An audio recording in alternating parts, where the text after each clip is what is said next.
ምዕራፍ 27 ዳዊትም በልቡ አንድ ቀን በሳውል እጅ እጠፋለሁ፣ ወደ ፍልስጥኤማውያንም ምድር ከመሸሽ በቀር የሚሻለኝ የለም።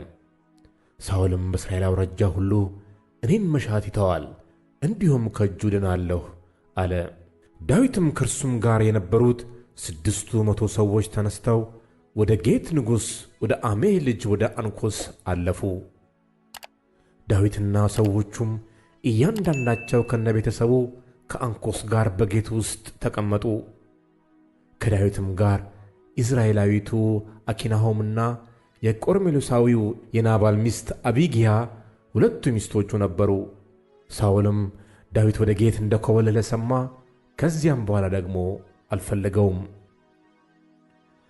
በዐይን ፊት ሞገስን አግኝቼ እንደሆነ በዚህ አገር በአንዲቱ ከተማ የምቀመጥበት ስፍራ ስጠኝ።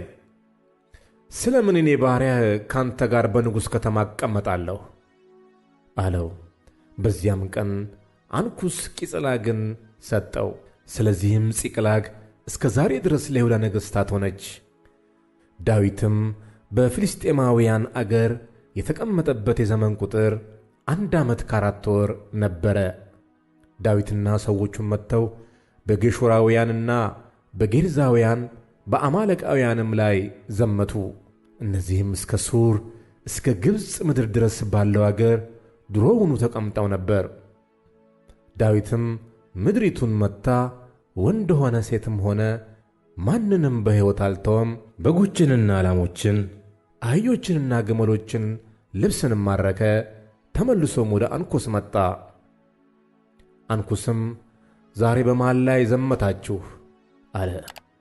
ዳዊትም በይሁዳ ደቡብ፣ በሄርሜኤላውያን ደቡብ፣ በቄናውያንም ደቡብ ላይ ዘመትን አለ። ዳዊትም እንዲህ አደረገ። በፍልስጥኤማውያንም አገር በሚቀመጥበት ዘመን ሁሉ ልማዱ ይህ ነበረ ብለው እንዳይናገሩብን ብሎ ዳዊት ወደ ጌት ያመጣቸው ዘንድ ወንድም ሆነ ሴትም ሆነ ማንንም በሕይወት አልተወም። አንኩስም በሕዝቡ በእስራኤል ዘንድ እጅግ የተጠላ ሆኗል። ስለዚህም ለዘላለም ባሪያ ይሆነኛል ብሎ ዳዊትን አመነው።